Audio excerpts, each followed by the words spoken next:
Verona è una grande città, è una città che si sta trasformando, è una città che sta crescendo, è una città che sta prendendo piede all'interno della compagine italiana. Il progetto To Be Verona è un progetto che possa dare un supporto in più per capire qual è la percezione di Verona nel mondo e soprattutto quali sono i passi che si possono fare per migliorare l'atteggiamento che ha Verona nei confronti del mondo esterno. Verona ha la fortuna di essere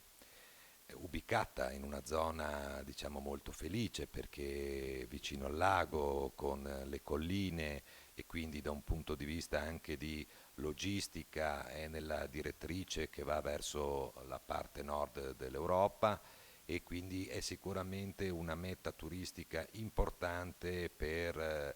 migliaia di persone che vogliono venire a visitare il nostro territorio.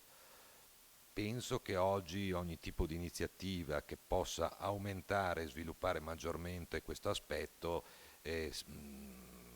si debba assolutamente perseguire perché Verona oggi già sfrutta le sue capacità che ha legate al territorio e soprattutto legate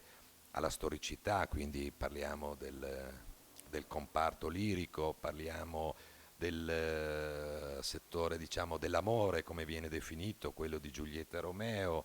dell'aspetto agricolo, quindi della produzione del vino legato molto alla fiera, ma dovrà nel prossimo futuro fare dei passi più avanti per essere maggiormente coesa attraverso delle istituzioni che possono in questo modo migliorare quello che è la percezione di Verona nel mondo.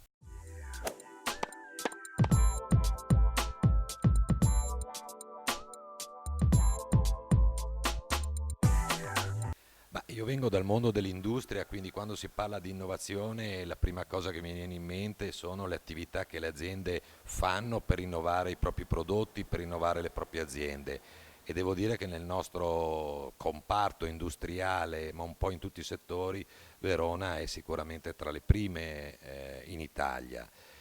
Se poi invece vogliamo parlare di innovazione a livello territoriale, quindi come città, qui c'è ancora molto da fare. Qui è evidente che sono processi lenti e lunghi che prevedono delle pianificazioni medio-lunghe e purtroppo a livello politico negli anni questo non è stato fatto. Noi siamo abbastanza indietro, sia come sistema di trasporti, sia come sistema logistico, sia come sistema diciamo informativo, quindi parliamo di reti informatiche, di banda larga, è una cosa che negli anni è rimasta un po' indietro e oggi noi abbiamo una carenza da questo punto di vista. Ma penso che si debba spingere in questa direzione e arrivare a migliorare anche questo aspetto per poi aumentare ancora di più quello che è il gradimento che potrà avere Verona nel mondo.